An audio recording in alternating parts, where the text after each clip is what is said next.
大家问千万字，大家要和大家做伙来捌一日。今仔日是5日节，有人讲是5月节肉粽节。有人爱食肉粽，有人爱食鸡粽。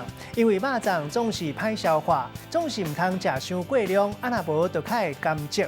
今仔日要甲大家小解，这一日咱同齐来看到这读做甘，读甘第一条。古早台语字典解说甘，就是囡仔因为食伤过甜的物件来破病，或者是讲食伤过饱引起歹消化无爽快，咱讲是甘蔗。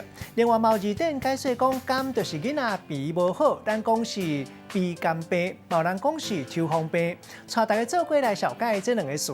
头一个咱同齐来看到读做甘疮，过去解说讲是一款的性病梅毒，现代字典解说讲普遍来讲，就是汉语所讲的一款皮肤病，囡仔就较会出现。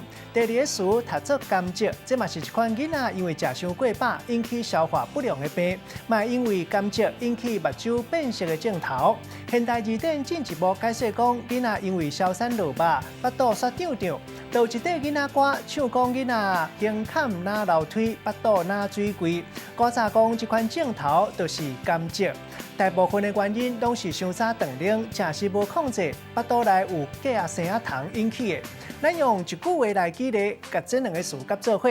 譬如讲，过去汉语认为囡仔皮肤较会过敏、红肿、溃疡、生疮，叫做甘疮。另外，囡仔营养不良就是甘蔗。要不过现代囡仔营养有够，这款情形应该是较罕的发生。